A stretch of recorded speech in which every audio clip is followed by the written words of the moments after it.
This is the joys of dyeing.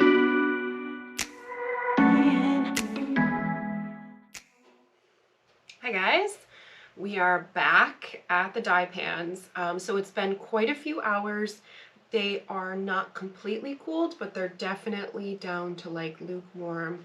And all of the dye has been exhausted. When I pull this away, it is perfectly clear water. But this is the joys of dyeing. So remember when I was pouring this on and I was like, oh, it's looking like it's really purple, but trust me, it's not going to look purple. It's going to look red. Well, it looks very purple to me.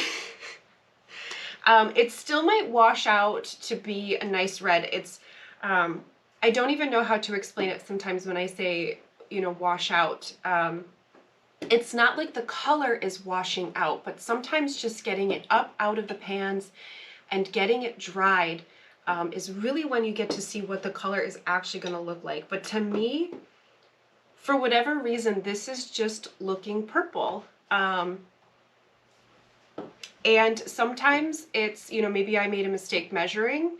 You know, that definitely can happen where I do my calculations. So the one potential is that I added too much black. I don't think I added too much black because it still does look reddish purple rather than just black. Another thing, which is really cool, is that every breed of wool that you dye will interact and take the dye differently. Each breed is just different. The porosity of the fiber is different. How it takes the dye, how sensitive it is to the heat, meaning how quick or slow it might take the dye, is different. So this is Polwarth, which is a breed of sheep. So it's very different from merino wool, which is where the wool that the recipe was originally developed on. So how it looks on this could be one, it totally messed up, or two, it could just be that this is how this color looks on Polwarth because it's how it interacts with this particular wool. We will not know. I mean, I could definitely do lots of experiments to try to figure out exactly if it's a sheep thing or if it's a yarn dyer thing. It would be really cool to actually get, you know, do like a side-by-side of dyeing a pan of merino wool next to a pan of Polwarth to really get at that. But for right now, all I can say is that this is the wrong color and this is not what the customer wanted. So plan B, I'm going to redo the whole thing, but I'm not going to add black. I think I'm going to double my red recipe so it's a deep, deep, rich red. But I'm going to not add black. I'm just going to add double the red and see what it looks like and then probably make an executive decision then. So for now, back to square one.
So the pans have been cooking for about 30 minutes, maybe 45 minutes.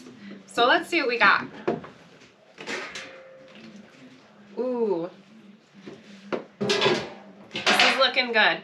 So the one thing that I did a little differently this time was I smushed all the fiber down into the water so that I had a little bit more even distribution of this lipstick red.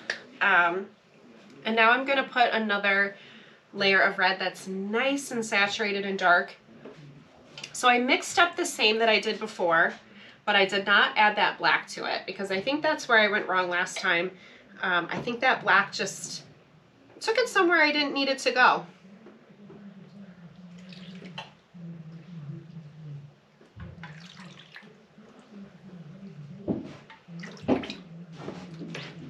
So I'm just slowly adding this color. It's looking really good. Like this is looking how I wanted it to look before.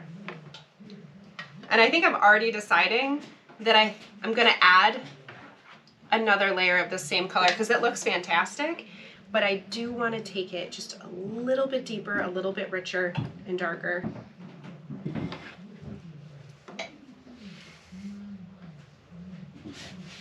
But we're getting much closer to what I was going for before.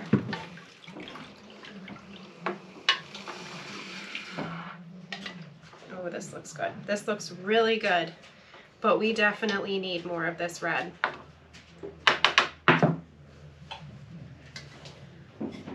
So I'm gonna go mix up another batch of this red. Do I want to do the same amount or do I want to double it? I think I'm gonna stick with the same amount because I don't want to make the same mistake that I did before and going too far. Because you can always add more, but you can't take it away. So let's do that.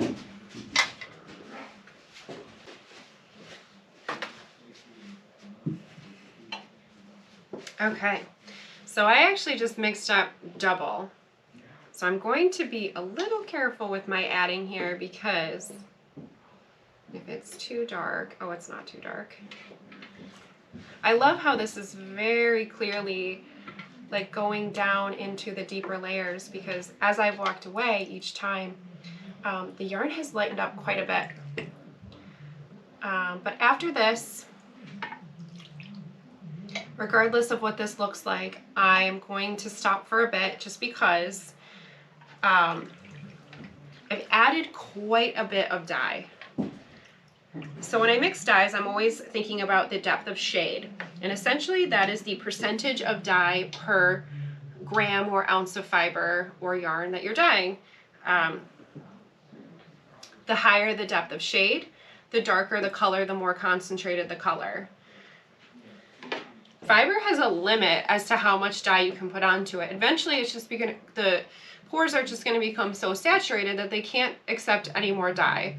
And that generally happens around 4 to 5% depth of shade depending on the dye molecule and how big those dye molecules are. I'm at about a 3% depth of shade right now. And red is a big dye molecule. So I really, even if I want this to become darker, I'm kind of running out of opportunity to do so. Without running the risk of creating a colorway that's going to bleed or crock on your hands, and we do not want that. So I'm going to let this heat because I need to ensure that this is going to fully exhaust before I add any more color. I do think I want this to be a little bit darker. So I'm just not sure how I'm going to get there at this point because normally I would add a black, but that black made us go very purple. So now I don't know if maybe I just didn't add enough red to the last batch to kind of counteract some of that blue that is in the black.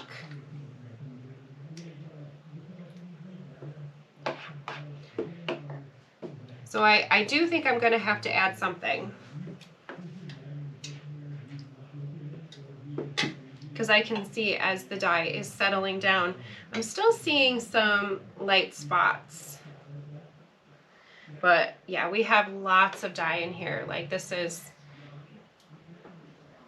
you can see just how dark and saturated this water is. So I am going to give this another 45 minutes to come back up to temperature. Now that I pulled these lids off, it kind of cools down a little bit. So to come back up to temperature, And I need to make sure that I can exhaust this color off, and then we'll really be able to see exactly how dark it is. And I'm hopeful that I can do a very light wash over it. We'll see. All right.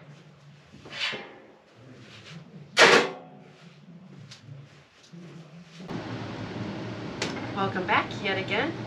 It's been probably about a full hour, and so I'm really excited to take a peek and see what we've got. Ready? So this is good. This is really good. This is a beautiful red. And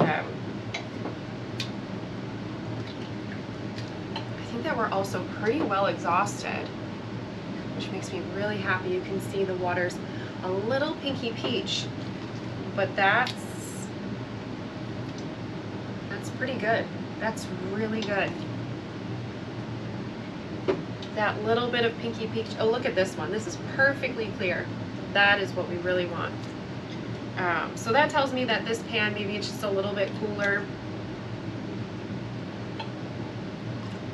So it just hasn't gone all the way, but that it will. So this means that we can keep going because while I love it, it needs to be just a little bit deeper, a little bit darker. Okay, so decision time. I'm gonna take a peek underneath to see what we've got under here. That's nice.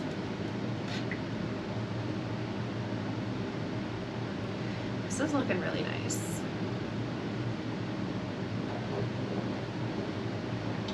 This is definitely a very good red. I'm very happy. Oh gosh, decisions. Okay, so I think I am gonna add just a touch of black mixed with a little bit more red and a touch of magenta because I want to keep it red. I don't want it to go purple. So I'm really hoping that adding a little bit of the magenta plus the red plus the black is gonna keep it from going purple. I'm also going to kind of test add in strips. Instead of just pouring it all on and seeing how it goes, I'll probably just test a little corner, a little piece that won't really be noticeable if it turns that little tiny circle purple.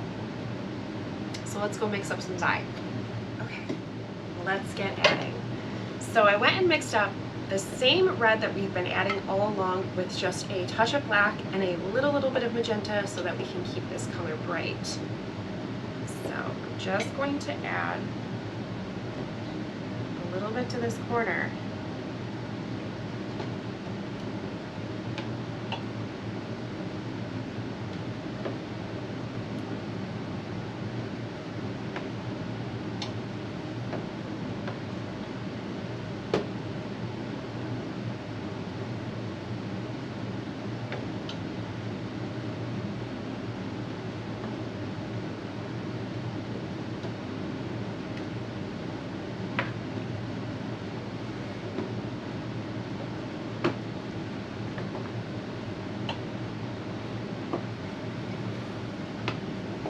I think that we are okay. So it still has a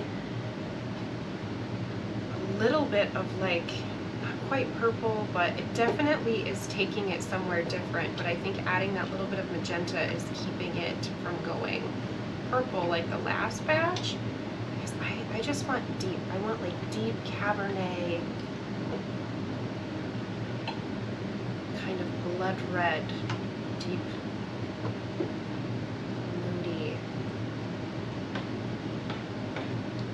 If I keep doing this slow add, it seems to be working really well. This pan is super hot, so I just want to be careful about how much I'm manipulating the fiber. Because the pan is so hot, it can cause this fiber to melt very easily. So I just want to be super gentle. You know, just pushing enough so that the dye is getting, or I should say the fiber is getting submerged,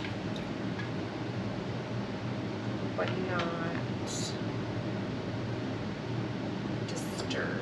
enough that it's going to felt and rub together. It's actually looking really nice. Okay.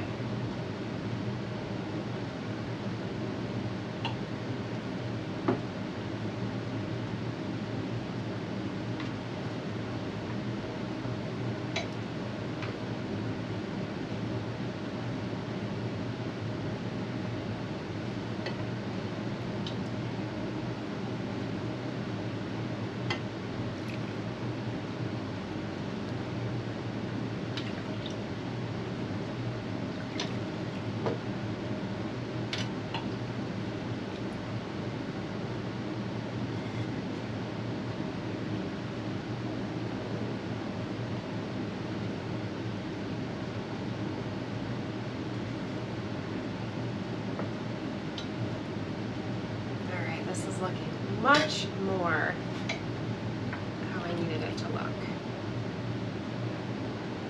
So here's the hard part. I always want to rush through the second pan.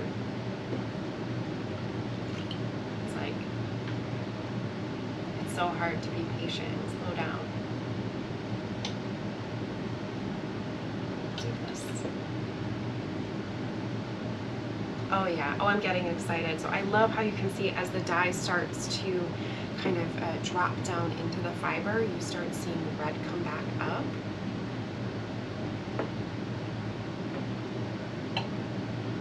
Oh yeah, I think with the last batch, I think I just didn't have enough red. So the blue that was in the black dye, because black is technically a mix of all the colors, I think that the little bit of blue that's in that black just took over and took it purple. So with this batch, we added 3 times the amount of red. And I think that that's enough too to displace the dye again from, we don't want to cover the red, we just want to intensify it. We want to lay those dye molecules next to each other. And we want the red to come through. So we want the red to bond first to displace the other color. Oh, this is good. Yeah, this is good. I cannot wait to see what this looks like all dried. So, you know, this is like the hard part too, is the weight. So I'll have to wait until tomorrow for this to be cool enough to wash. And then I'll wash it, I'll hang it, and then it'll be another 1 to 2 days before it's dry enough for me to braid it up and get a good picture of it. It's always so hard to wait. And also for a little perspective on time, so that first batch that we did, I was down here at about 10 a.m. this morning. It's currently about 8 o'clock tonight. So, you know, I did take a break about midday when the pans were not on at all. There was probably about a 3-hour period where the first set of pans were off and they were just cooling. But yeah, this is a very slow process. Dyeing fiber is slow. You want to take your time.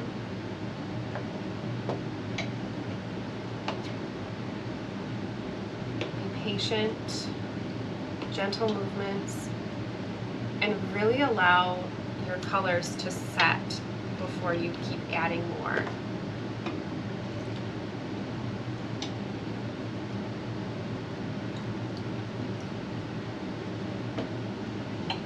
And also, especially because fiber is just a little bit more delicate than like a superwash yarn or even a non-superwash yarn, because it's not, it doesn't have any strength to it. It hasn't been twisted up, so there's no strength. It's just fluff.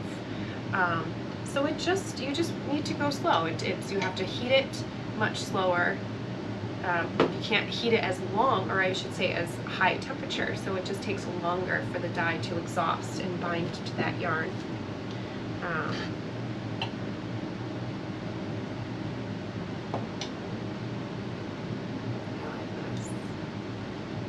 Oh, I get so excited. I get so excited when I see it coming out like it should.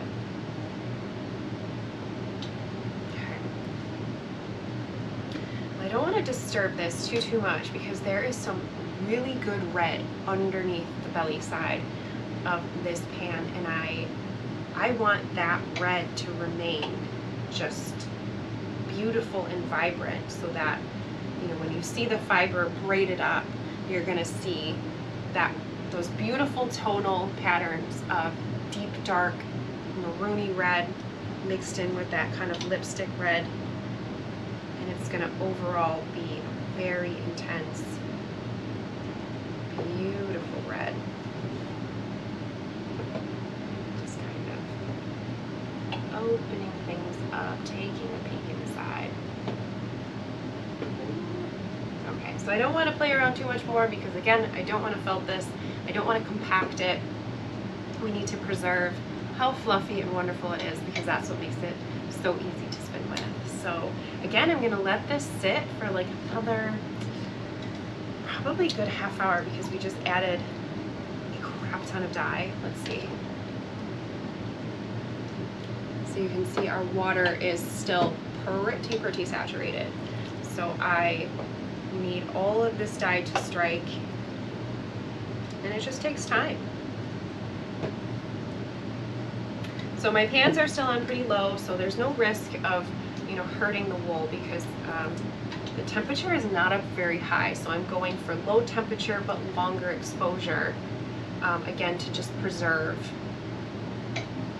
the integrity and quality of the wool that we have in the pan. So it just takes a little bit longer, but that's okay. That's all right. So I'm super excited about this. And in my head right now, I'm kind of thinking that maybe this should be another episode where I will film what it looks like, what both batches look like. So I really hope that you come back to my channel and see the big reveal of both of these colors, because I think that they're going to be spectacular. Thank you so much for tuning in. My name is Meg. My business is called Megs & Co. You can find me online at www.megsandco.com, and you can also find me on the gram at megsandco_yarn. I love connecting with my community. So, you know, what are all those YouTube bloggers say? You should, you know, smash that subscribe button, drop me a comment. I want to know what you think of this video, what you liked, what you didn't like. It's okay, I can take the criticism. And what do you want to see more of? Because I love doing this, and I would love to do more of it for you. So until next time, see ya.